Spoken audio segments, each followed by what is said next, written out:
Hi, this is Jim from Safety Wars. Before we start the program, I want to make sure everyone understands that we often talk about OSHA and EPA citations, along with some other regulatory actions from other agencies, legal cases, and criminal activity. Everyone is innocent until proven guilty in a court of law. Proposed fines are exactly that, and they are often litigated, reduced, or vacated. We use available public records, news accounts, and press releases. We cannot warranty or guarantee the details of any of the stories we share, since we are not directly involved with these stories, at least not most of the time. Enjoy the show. This show is brought to you by Safety FM.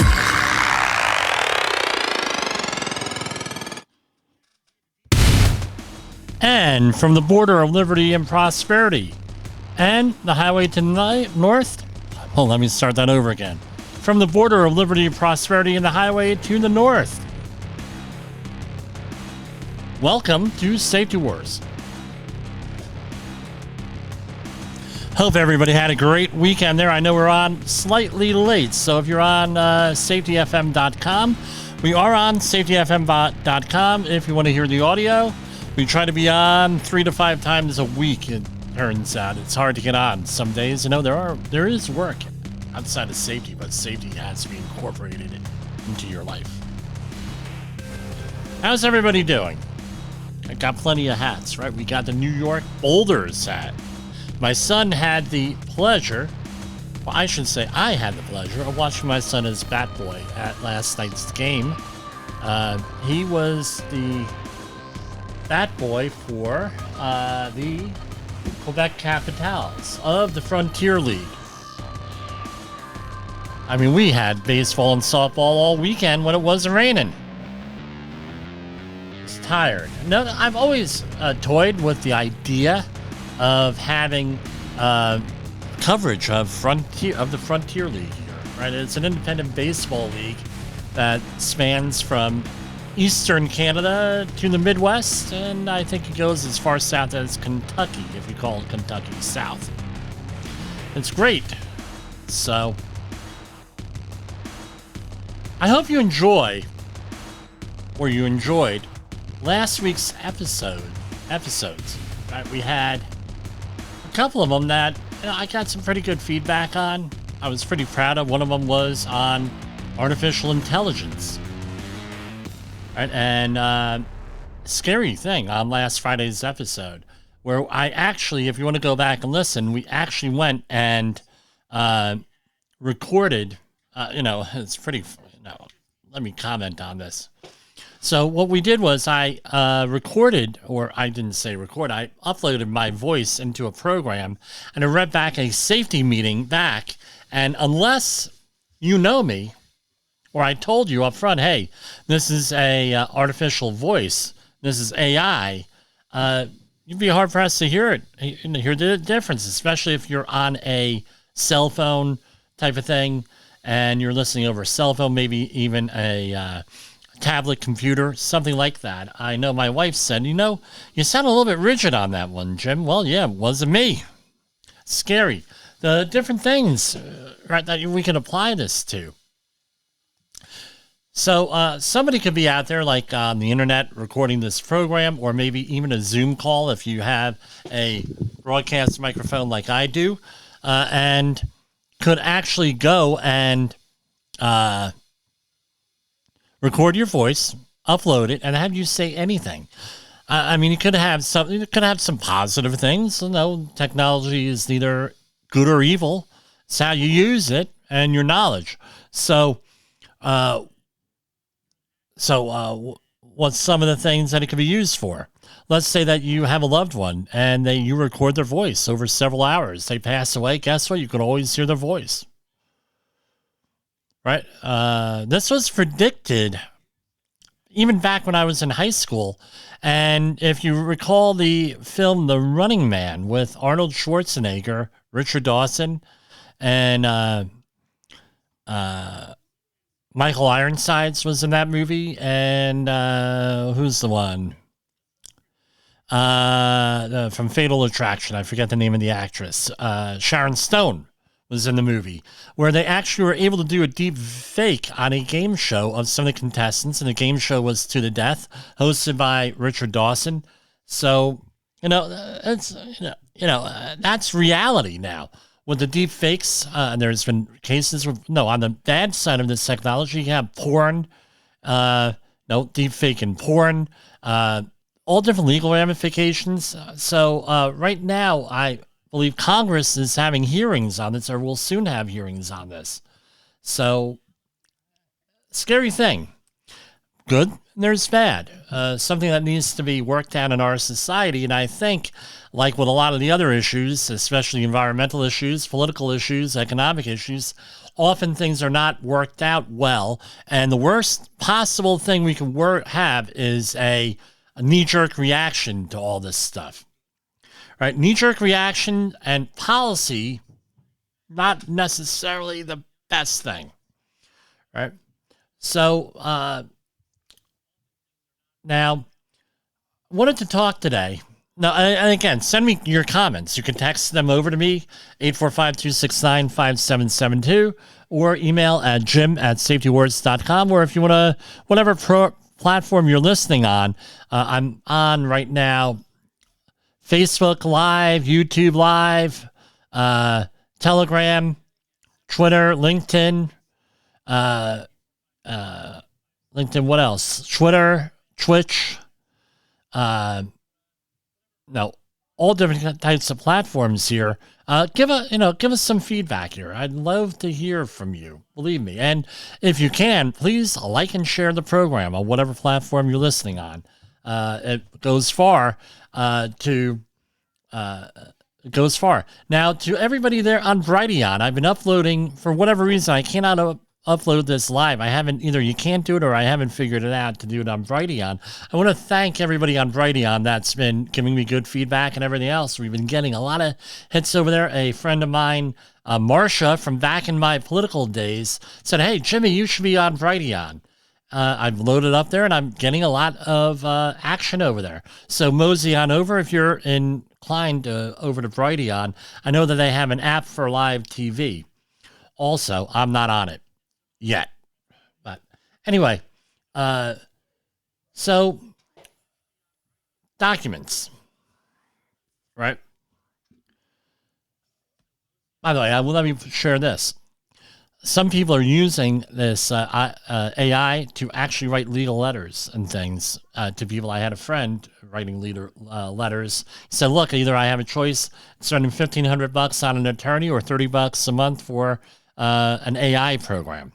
So you know, making a decision, but you got to be very careful because it doesn't always get it right.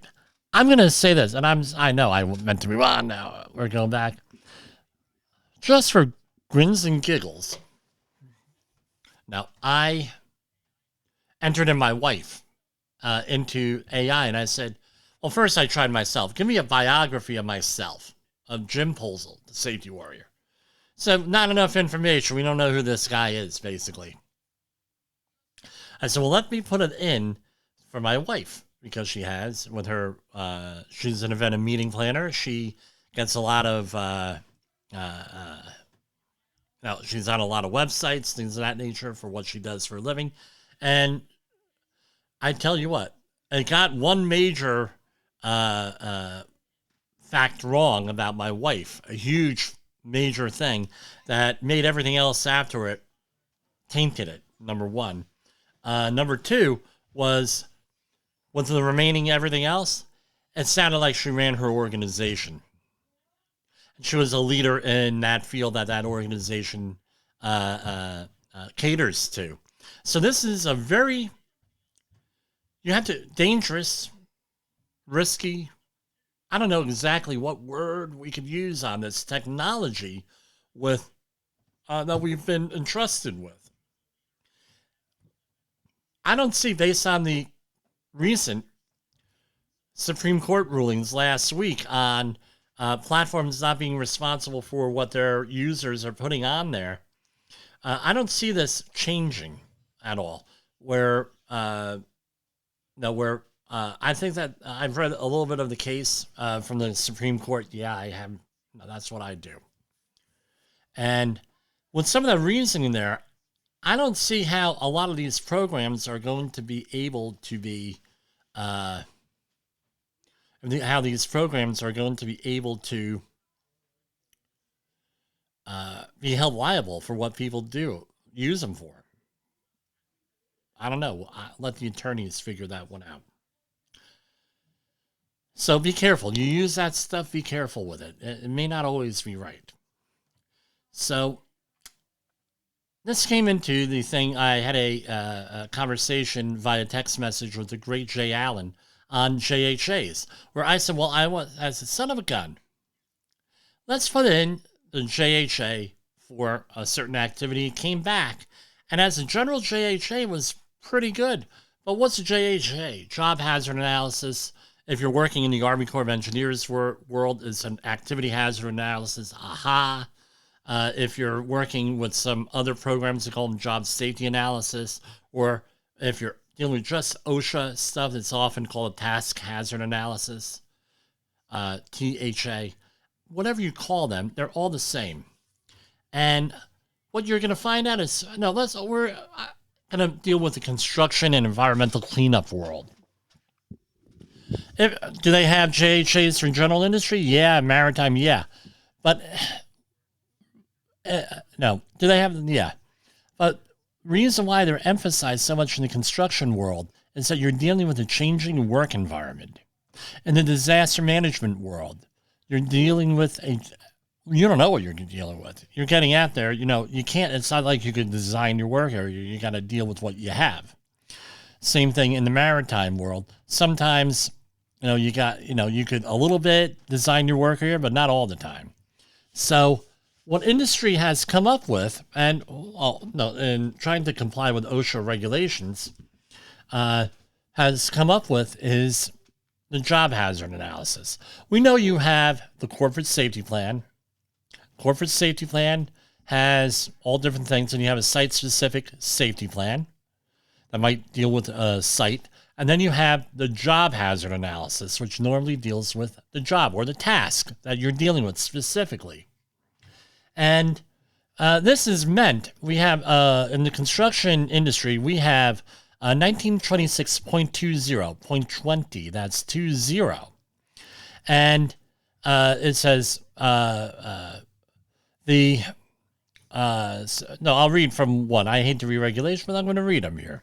Section 107 of the Occupational Safety and Health Act requires that it shall be the condition of each contract which is entered into under legislation under blah, blah, blah, and is for construction, alteration, and or repair and decorating that no contractor or subcontractor for any of the contract work shall require any labor or mechanic employed in the performance of the contract work in his surroundings or under working conditions which are unsanitary, hazardous, or dangerous to his health and safety. I know it's not gender neutral. That's a story for another day, right, on that. But, because I did come into a thing where it did impact safety directly. So this is your typical construction. What is construction? This is the definition of construction, right? And companies are often cited under this, but this is a loaded gun in a way, right? What's unsanitary? I don't know. Hazardous? That's a legal definition. Dangerous? I don't know. This is a little bit subjective, a little bit objective, depending on your situation. Then he goes into 1926.20b, accident prevention responsibilities. And this is the responsibility of the employer, right? It shall be the responsibility of the employer to initiate and maintain accident prevention programs. Right? I'm into that.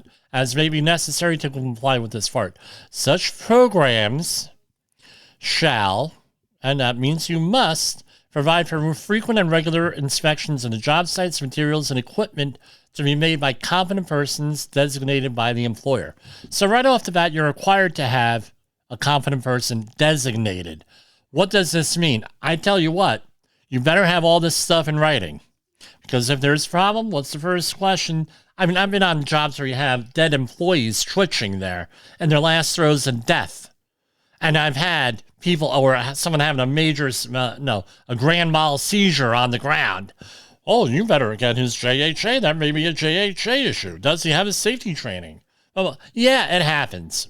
All right. And it happens from a company that most of the people here have heard of, if you're listening to this, in the United States. All right. And the use of any machinery, tool, blah, blah, blah, inappropriate. Okay, here we go into B4. The employer shall permit only those employees qualified by training and experience to operate equipment and machinery. Okay. And where is it? Training. Standards in this part require training on hazards and related matters, such as standards requiring that employees receive training or that the employer train employees, provide training employees, institute and implement a training program. We're in F2 here. Impose separate compliance duty with respect to each blah, blah, blah. The employer must train each affected employee in the manner required by this standard, and each failure to train an employee must be considered a separate violation. All right. So, along with this, okay. Where is it here?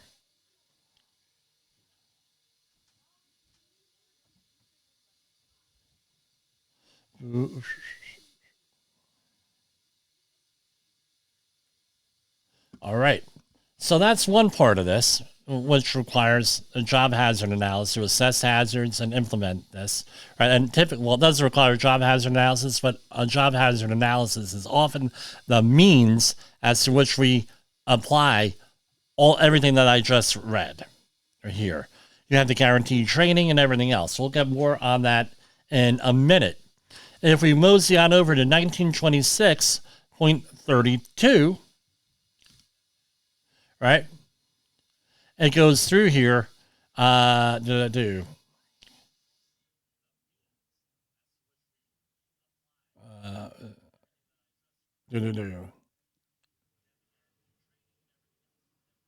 not in there. I'm sorry, folks. I lost my place here.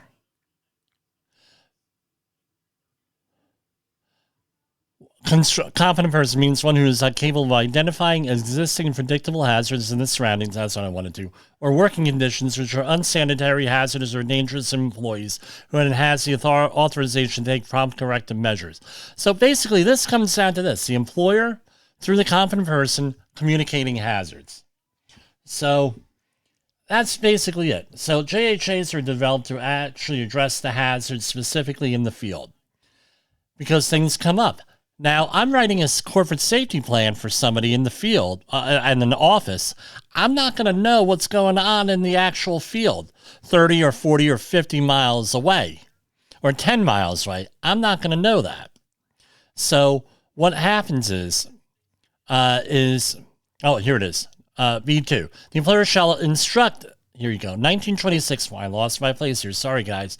The employer shall instruct each employee in the recognition and avoidance of unsafe conditions and the regulations applicable to his work environment to control and eliminate. So we do this because of this specific thing. How are you going to prove that you told the employees that through a job hazard analysis? So there are typically three parts. I'm sorry, I'm jumping around here. To a job hazard analysis. Mobilization or a job setup. Number 2 is doing the actual job. And number 3 is cleanup. Those are the three parts. So when you hear someone say, I can't write a JHA, I don't know what to include in there, say, okay, setup, doing the job, and cleanup. 3 parts, 3 lines. Back in the day when me and a couple of the people who are listening tonight were on a explosives cleanup, the job hazard analysis were some like 6 to 9 pages long because every part of that job had to be regulated. That was what the requirement was, had to be planned out. We use a job hazard analysis to do that. But typically, we don't like to go over 1 or 2 pages on a job hazard analysis. So a corporate safety plan for review is generally what the corporation's policy is, and then you have job specific, and then you have task specific. Now, between those 3, you should be able to go and prove to OSHA and to prove to whoever that you're doing your job as far as this regulation is concerned, to communicate the hazards. So For example, when we're doing one with explosives we were dealing with, shock-sensitive material, we had to detail everything, including cutting power to the building, marking out specific travel paths within the building, temporary lighting, shutting water off to the building. In case something went off, now you have water compounded with everything else.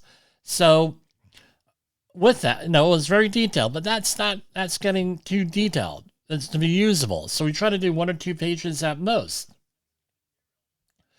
Typically, who does not do these JHAs? They're companies that are small, that do not have persons on staff to do this, either a competent person or a safety person, supervisor, something like that.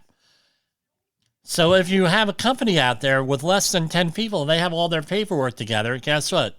They did their job the best they can.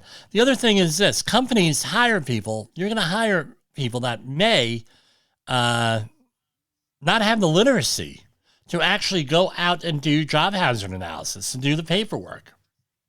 Happens all the time. Doesn't that still happen? Yeah, I see it all the time. It happened last week, as a matter of fact, where we had a company on site on one of my projects, no job hazard analysis. And guess what? Nobody knew how to operate a computer either. It was the owner's spouse who works at night and has a daytime job. No ability to do a JHA. Didn't even have a pencil and paper to do a JHA. Had no forms, no nothing. So what do? You end up, if you're a safety professional, you have to go and help the person out. And in accordance to your contract and everything else that's out there. Going on. So you have 3 columns in a JHA. First column, what you're doing, what the job is, what the scope of work is, each step. Second column, what the remedial steps are in there. I'm sorry, what the hazards are. So you have the steps, the hazards, then you have the remedial steps. You can picture that in your head. I don't have to use visuals for this. And then you have a signature saying that you reviewed everything. Now, guess what? This is what makes this beautiful. What makes the JHA beautiful. Those are the 3 elements of every health and safety plan you're going to be writing. Right? 3 elements. You have what you're doing, what the hazards are, how you're going to remediate them, what maybe some of the regulatory hazards are, and really in a site-specific and a regulatory requirements are in a site-specific or corporate plan. And then you have training. So if you have the competent person written on there, hey, we did training with these people. We told them what the hazards were and everything. Now OSHA comes out, and I cannot guarantee this, but I've had OSHA come out to jobs and say, do you have a written plan for this? Yeah, we have what's called job hazard analysis. 15 years ago, OSHA guy says to me, what the hell's a job hazard analysis? And I showed him. He was like, oh, this is pretty good. Do you have this for every job? I said, yeah, for every job here. We have 20 crews of people. All 20 have a job hazard analysis that gets collected every day, and we examine it every day. Again, they were like, okay, well, we're not even going to look at your corporate plan because you're obviously dealing with specifically what's going on here. Again, no guarantee with that. Now, the job hazard analysis has to be relevant to what you're doing. Specifically, what are some of the things that might be on a job hazard analysis? Right? Hey, this other trade is doing some work next to us. We got to be careful of it. Okay. Guess what? You'll never find that in a site-specific plan or a corporate plan. You'll find out on the JHA. Hey, there's a hole over there that we have to cover up and be aware of. We got to make sure the railings around it, fall protection sort of thing. Guess what? That's good for the job hazard analysis. No AI and no corporate safety person sitting in office is going to be able to know that, or a consultant or whoever you need. Now, from the company's point of view here, this is covering liabilities because you say, look, we explained to them in a language that they can understand. So if they're Spanish, better be in Spanish. If it's Polish, better be in Polish. If it's German, it better be in German. Chinese, in Chinese. in a language and an ability that they can understand. Nobody says that this has to be in English. Because I'm going to tell you, there is such a thing as a translator, either in a program or OSHA has the ability of going out there and translating. I'm checking my time here. Has the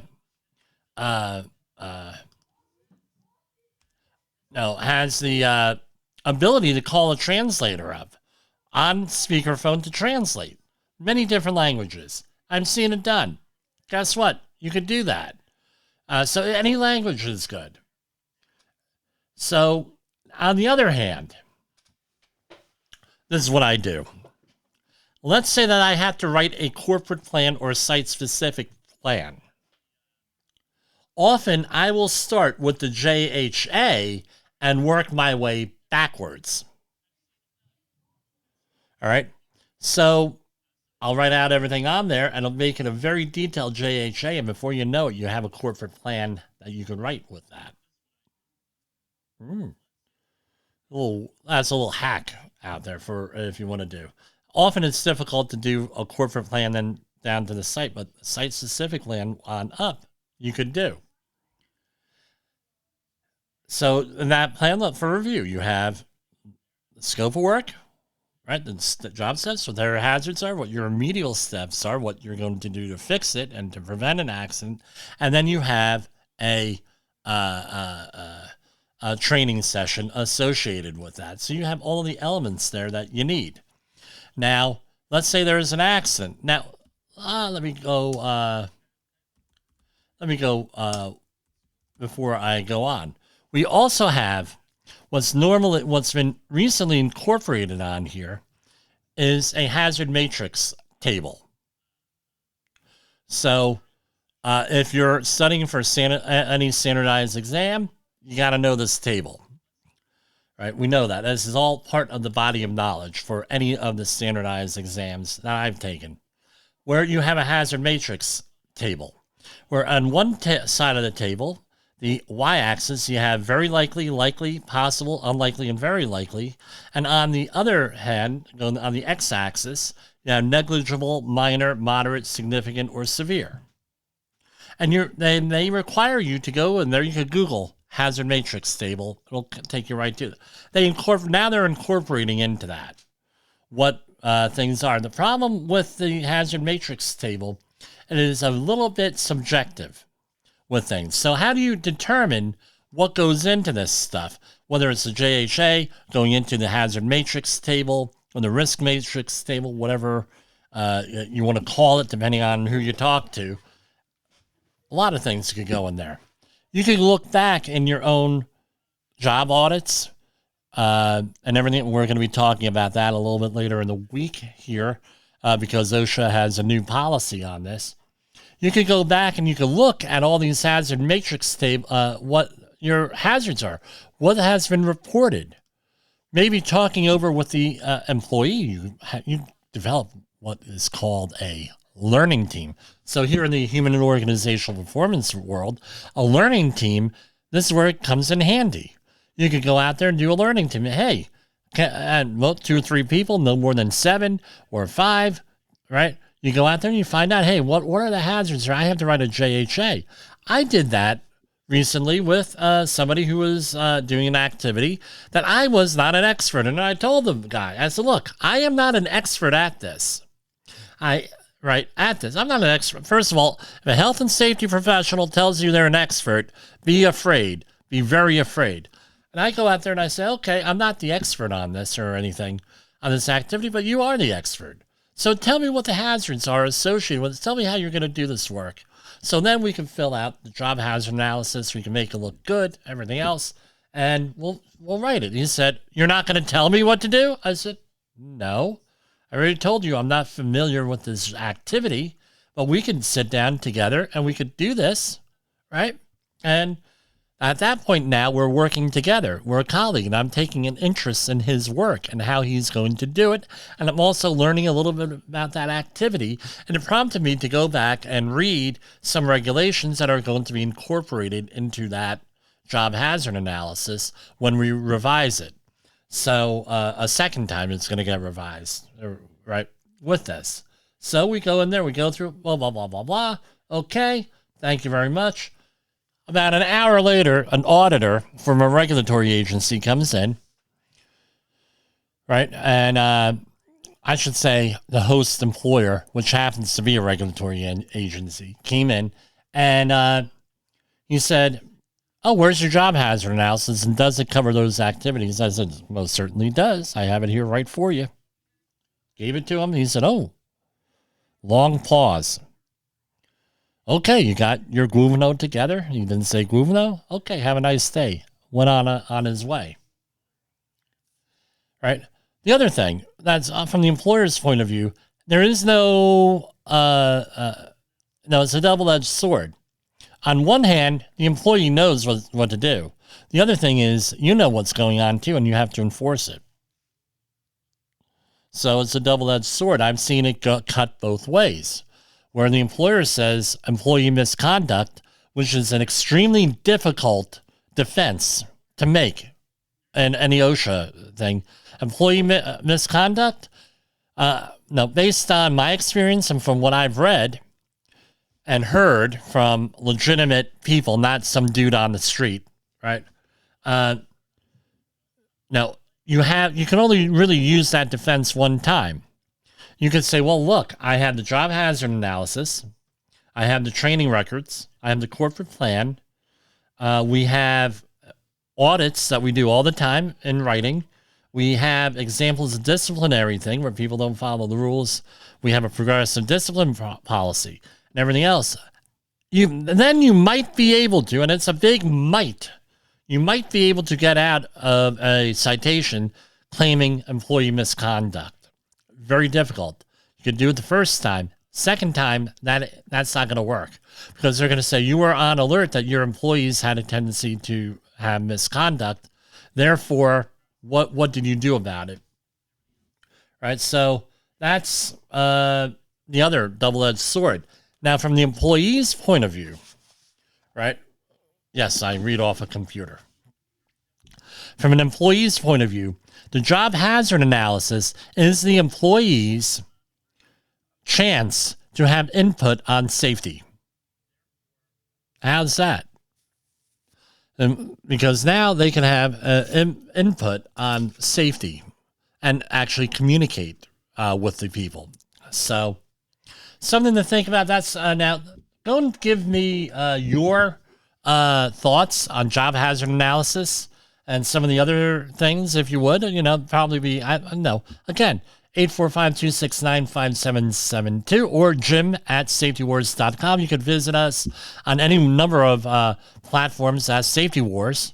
We're on Facebook, we're on YouTube, we're on Twitch, we're on Brighteon, we're on Gab, we're on Rumble.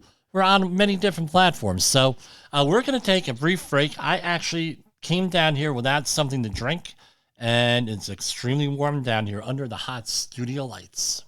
So we're going to go to commercial break, and we're going to set up for our next part of the program. Let's see, how many minutes after the hour is this?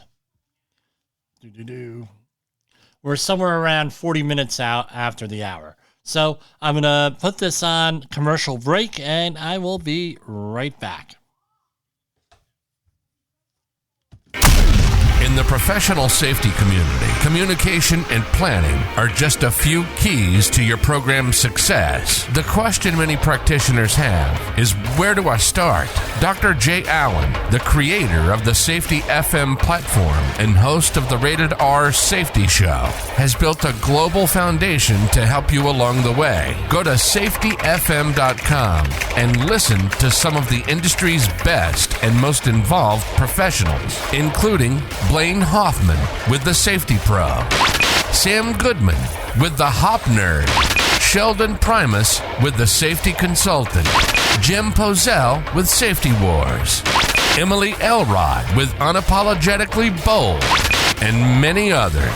As individuals, we can do great things, but as a team, we become amazing. Dial into safetyfm.com today and surround yourself with a powerful force of knowledge and support.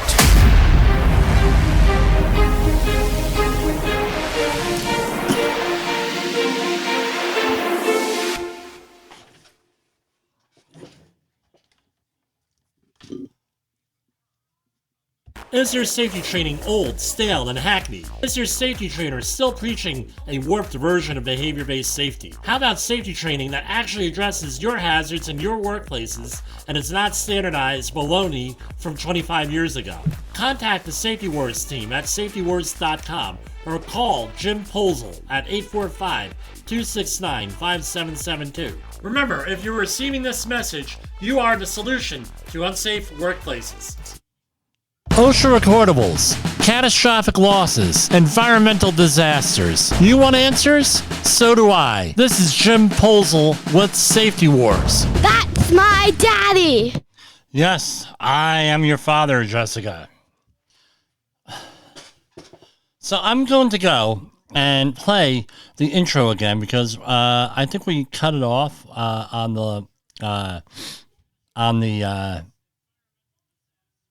videos portion of this program. So real quick, I'm going to put this, so please bear with me because it's my little disclaimer. I don't want to get into trouble here. Hi, this is Jim from Safety Wars. Before we start the program, I want to make sure everyone understands that we often talk about OSHA and EPA citations, along with some other regulatory actions from other agencies, legal cases, and criminal activity. Everyone is innocent until proven guilty in a court of law. Proposed fines are exactly that, and they are often litigated, reduced, or vacated. We use available public records, news accounts, and press releases. We cannot warranty or guarantee the details of any of the stories we share, since we are not directly involved with these stories, at least not most of the time. Enjoy the show. Okay, so we're going to be going into, we have not gone into it in the past couple of days. Let's see here, how much time do we have here? We have 17 minutes left to go on the Safety FM side. If we go overtime, we go overtime, and you can catch this on the video portion of this. So I think they're on to us, folks, because we keep on reading these OSHA news and press releases, and they used to be very prodigious here. I believe that's a word for them, and it seems like they're not issuing as many, so, unless someone's on vacation or something like that. So here we have, that's why I haven't gone over them, is that we've had like one, right? And then all of a sudden they released a bunch of them. So here we have from Region 8, from Denver, U.S. Department of Labor finds Colorado. Wow, what am I saying here? Colorado contractor exposing workers to trench cave-ins, including one that caused a teenager's fatal injuries. Despite the fatality, the excavation and sewer company repeatedly endangered workers in trenches. When federal workplace safety inspectors opened an investigation in March 2023 of an excavation worksite in Fort Collins, Colorado, they determined a company was still ignoring the same federal safety standards that could have prevented a trench collapse in Greeley in the summer of 2022 that led to the death of a teenage company employee. In that incident, a 17-year-old worker suffered fatal injuries after being struck in the head by a large chunk of asphalt, and a company foreman was injured on August 13th when an unprotected section of an excavation wall caved in on them. The employees were working on a residential sewer connection. So here's something else. Your residential sewer connection, you might have an atmospheric hazard on top of that. And what does an excavation require? It requires an evaluation daily or more frequently, depending on site conditions, by a competent person to make sure everything is in there. What they call copacetic. I know that's not a real word. I'm tongue-tied today. The employees were working on a residential sewer connection. After investigation, the U.S. Department of Labor's OSHA issued a serious citation to the Commerce City contractor for violation of federal law and proposed $15,625 in penalties, an amount set by law. That's towards the higher end of this. I think that's the maximum. On March 8th, again, so once you settle this and they pay the fine, you don't contest it, or you might contest it and then, everything else, chances are there's going to be follow-up. Unless OSHA completely does a mea culpa and vacate everything and say, oh, well, we made a mistake. Chances are there's going to be a follow-up, and maybe a week later, it may be a day later, it may be 10 years later, but there's going to be a follow-up here, right? And if you're within, I believe it's 3 years or 5 years, something like that, they could whack you with a repeat violation. I think they might be able to do it after 10 years, but that's normally not their policy here. But you can whack you with a repeat violation. Our friends at Dollar General were in this situation where they keep on getting repeat violations and failure to abate things because they're at different facilities, right, all throughout the country. So in this case, different jobs cited everything else. Guess what? They did a follow-up. So the same company, they learned that employees were again exposed to trenching hazards on a project in Fort Collins, Colorado. Among them was a foreman injured in August. So the guy got hurt one time, and they're still not doing the right thing. The agency then cited the company with willful violations for exposing workers to cave-ins and failing to train workers to recognize trenching hazards. For the most recent inspection, the company faces $206,000, almost $698 in proposed penalties, and has been included in the Severe Violator Enforcement Program, meaning they're going to be back again. So, again, let's see if they give us a... Here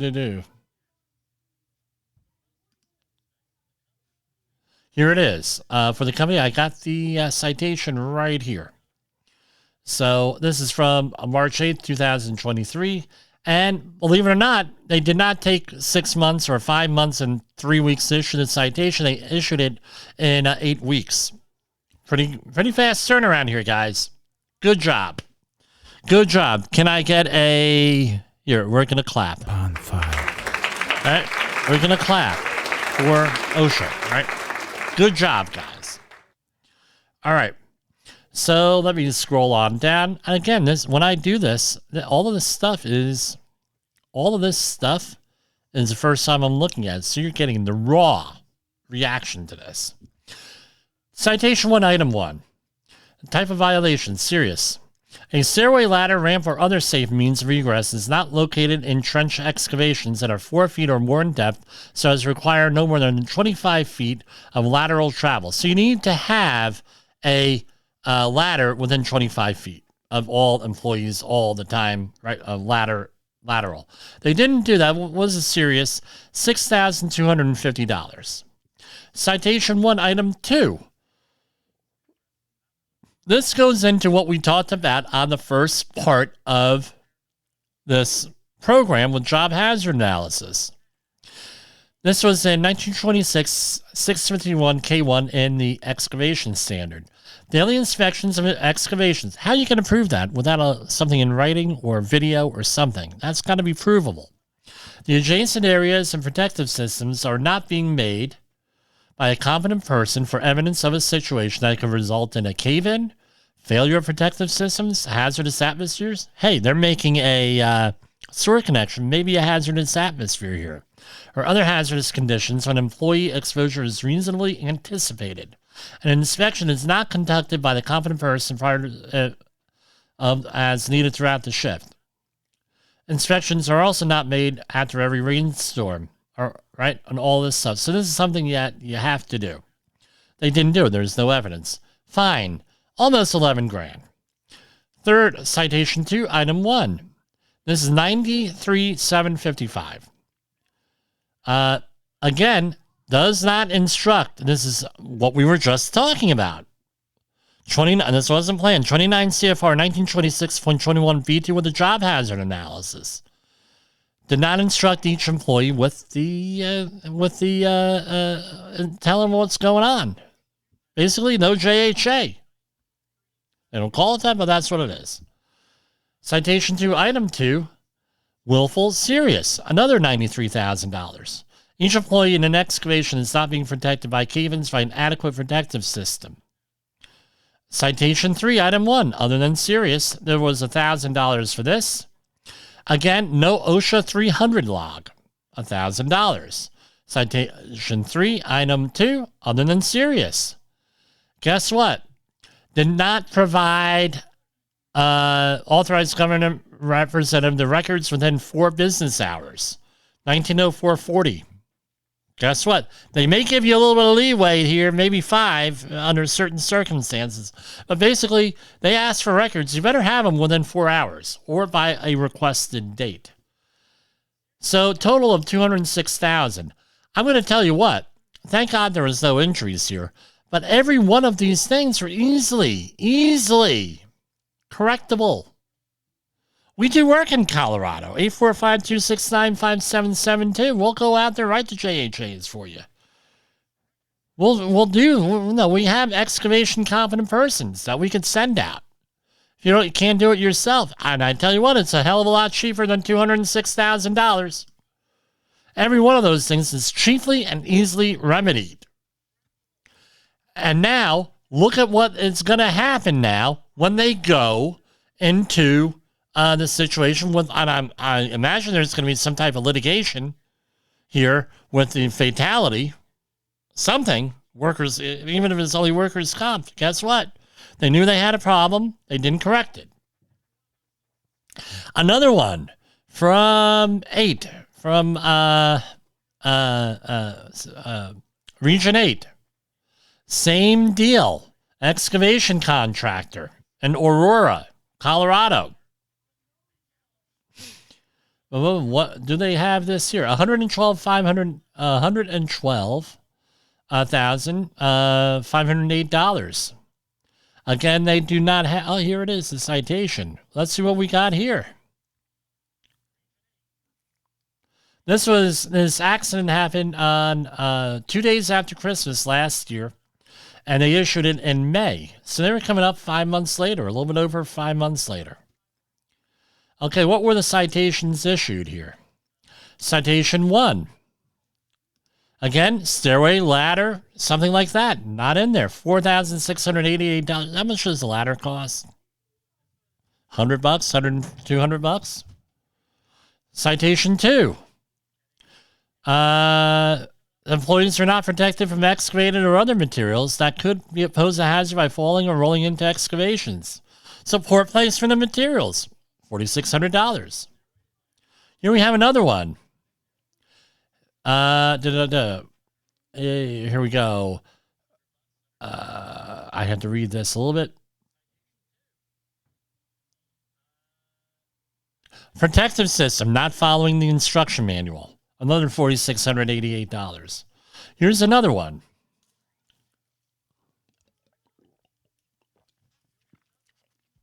No documentable daily inspections.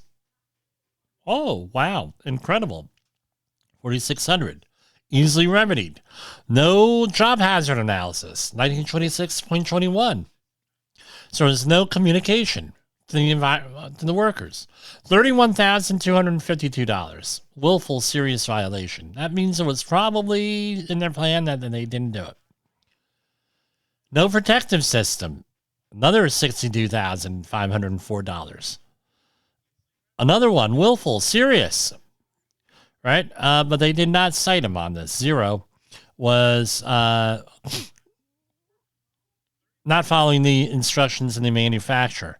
So all this stuff easily remedied here. Easily done. Here we have we have an alliance. Here's one, a local one from Region 2 in New Jersey. Let's find out where this is. Oh, Burlington. So, U.S. Department of Labor places New Jersey manufacturer in severe violator program after worker suffers serious preventable amputation. So, an employee's first day of work in a southern New Jersey manufacturing facility in Burlington ended tragically when he suffered an amputation of 3 fingers while operating a press brake without the required safeguards, similar to violations cited by federal safety investigators in the facility in 2010 and 2015. So let's see what this is. Here is the citation. I'm not going to mention, I know the company, by the way. This is a very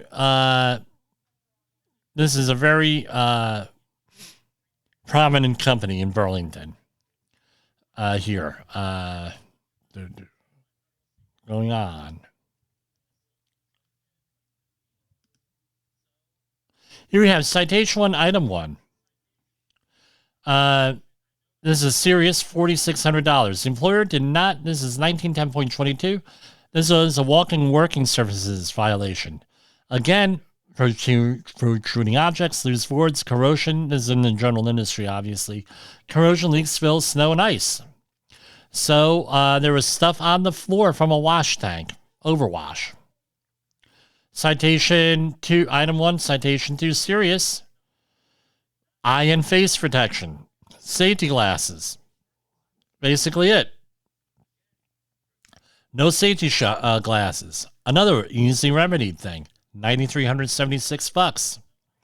Citation 1, item 3, serious. Here we go, a 1910-134. And the 1910-134 respiratory standard is a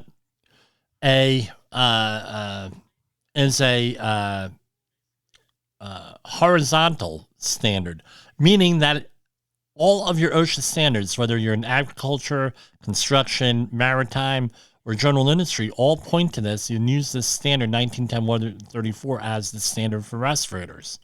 So in a welding area, respirators are not provided to employees, including but not limited to welders, who are exposed to an airborne concentration of copper fumes at an 8-hour time-weighted average of 0.18 milligrams per cubic meter, which is 1.8 times the PEL permissible exposure limit of 0.1 milligrams per cubic meter.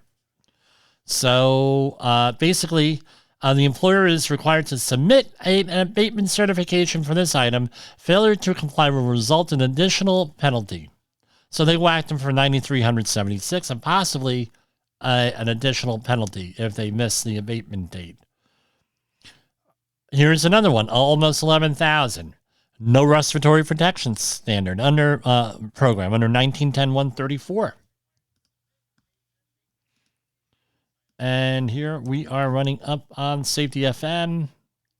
2 minutes left. So we're going to see what we have here. Here we have another one. Serious hazard, no having to do with respirators, no fit testing. They didn't sign them on there. 1910-151. Again, no eyewash station. Serious violation, $7,800. Relatively cheap to remedy.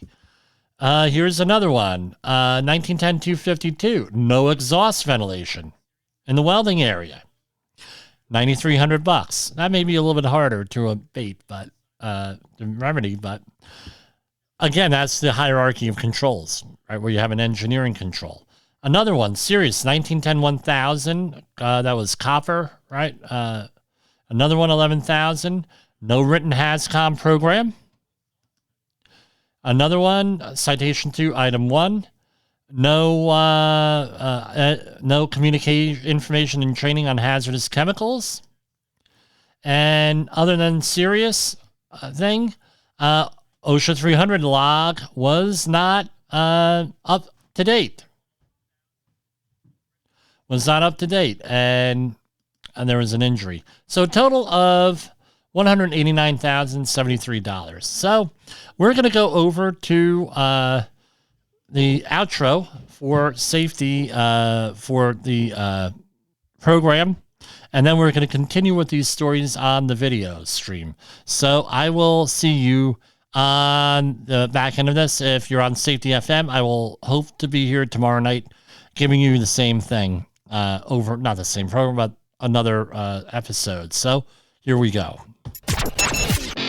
The views and opinions expressed on this podcast are those of the host and its guest and do not necessarily reflect the official policy or position of the company. Examples of analysis discussed within this podcast are only examples. They should not be utilized in the real world as the only solution available, as they are based only on very limited and dated open source information. Assumptions made within this analysis are not reflective of the position of the company.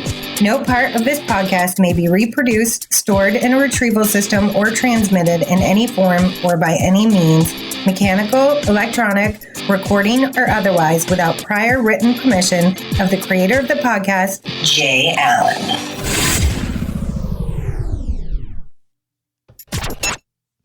Okay, we are back. Let me exit out of that, and we'll resume the program. All right. So now we're just on the video stream here. We're 54 minutes into the program, so we're going to continue with these OSHA citations. Again, all these things are pretty easy to remedy. So here we have OSHA Region 5. All right, on here. U.S. Department of Labor again finds a resin manufacturer exposing employees to respiratory hazards, risk of explosion at a Kenton facility. So this is out of Kenton, Ohio, Kenton, Ohio. In certain concentrations, flammable vapors can ignite, leading to powerful explosions and leaving workers seriously injured or worse. For workers manufacturing plastic resin, the high heat used in the production processes increases the risks. Despite the dangers, inspectors found within the U.S. Department of Labor's OSHA found that a certain company operating as another company has again failed to follow required safety measures to prevent workers in dangers of chemical exposures and potential explosion. OSHA identified similar violations in 2019. In response to a complaint, OSHA opened an investigation in December 2022 and found the company did not prevent resin accumulations from explosion control room workers through respiratory and fire hazards. The company, again, unless I slip, I normally don't mention the company. The company knowingly failed to develop and implement safeguards to protect employees from toxic gas releases, explosions from process equipment, and use good housekeeping procedures to protect its employees from potential combustible resin fires, explained OSHA Area Director Todd Jensen in Toledo, Ohio. This company must make safety as important as profit before employees are sickened or tragedy occurs. The agency cited the company for one willful violation for its failure to ensure the HVAC system effectively maintained a positive pressure on the control room and automatically shut off in the event of a formaldehyde release, and to ensure employees working in the control room would not be injured in the event of a reaction vessel explosion. So the company also received, we'll go into this, right? So what does that mean? So you have typically and again, this is the first read here. I don't go out here and really read this stuff unless I really need to. Maybe I'll come back at a later date to it, but usually this is my first reaction. So what we have here is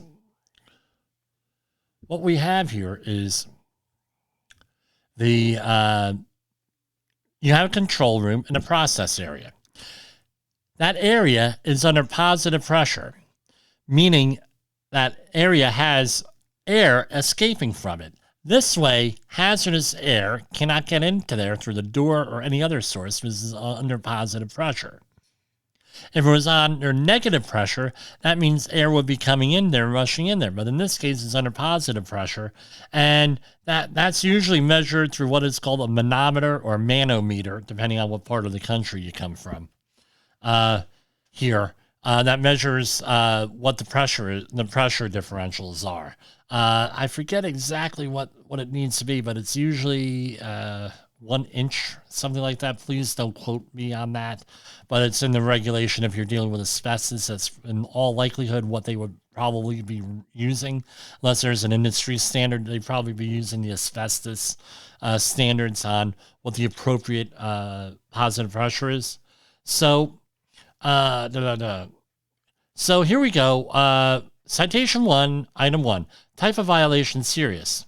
This is 1910.22. Again, this is a walking and working surfaces situation, easily remedied. They got whacked with a $15,625,000 fine here.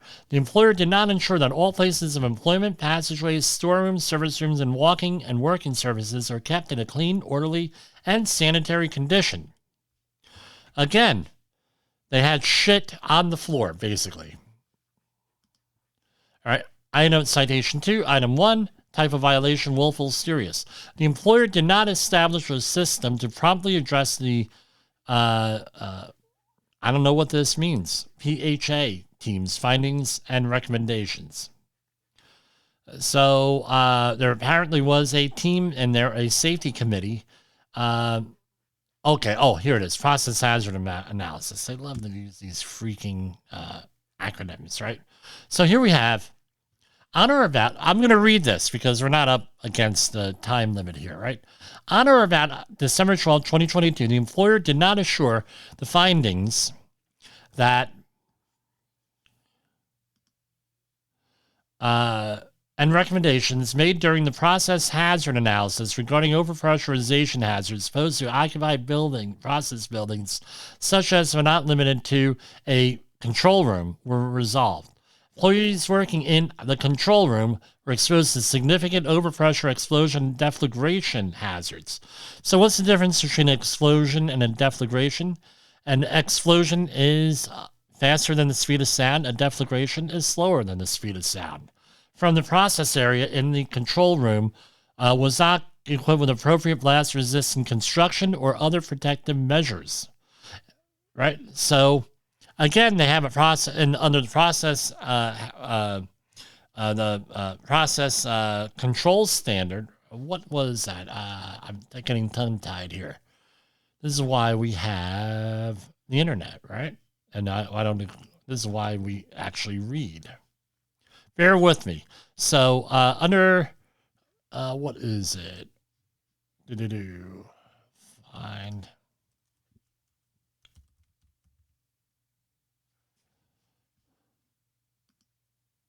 Process Safety Management Standard of Highly Hazardous Materials. 29 CFR 1910-119 is the regulation.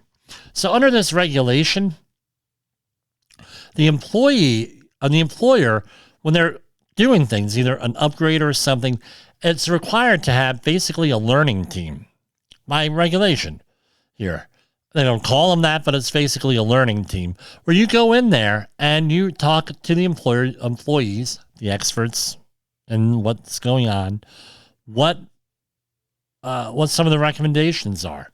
And you as an employer have got to write those down, and they have to answer every one of those. And they got whacked with not doing that, basically, with this. And what was the citation? $156,259. All right. That's what it was, a willful series. So over a not following up with recommendations from a committee and having a housekeeping issue related to walking working services, they got whacked with $171,000 in proposed citations. Something you got to worry about here. So, OSHA Region 3. And this is U.S. Department of Labor, Shipbuilders Council of America, New Alliance to promote safe and healthful workplaces in mid-Atlantic shipyard industry. The U.S. Department of Labor's Occupational Safety and Health Administration and the Shipbuilders Council of America and its associate members have renewed an alliance to continue protecting the mid-Atlantic region shipbuilding workers from workplace safety and health hazards. Originally established as a 2-year alliance in 2021, the renewal extends the joint initiative until 2026. The alliance will continue to provide information on occupational safety and health laws, standards, including the rights and responsibilities of workers and employers under the Occupational Safety and Health Act. Develop information on recognizing and preventing workplace hazards to share with the shipyard industry, employers, and workers, promote and encourage the use of OSHA's on-site consultation program, including the Pennsylvania OSHA consultation program at Indiana University of Pennsylvania. Bill, my friend Bill, went to that, the Indiana University of Pennsylvania. Our alliance renewal with the Shipbuilders Council of America will continue to make preventing safety hazards common in the shipbuilding and repair industry. I tell you what, if you need outreach training for maritime, we're your people. 845-269-5772, jim@safetywars.com. So that's what we got here. Now, I just received the Professional Safety Journal today. On this next thing was on leading indicators. I'm going to follow up with that tomorrow. With that, I'm going to hold off on this. So I want to thank everybody who stayed on to watch this on this. This is all going to be released on the podcast platform, God willing, right after this program. I hope to see everybody tomorrow. For Safety Wars, this is Jim Polzel. I'm not going to play the outro again, but I will play the national anthem here. And, there's some controversy behind putting this on often lately, as of late, but we're going to continue to play it here.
Good night, everybody.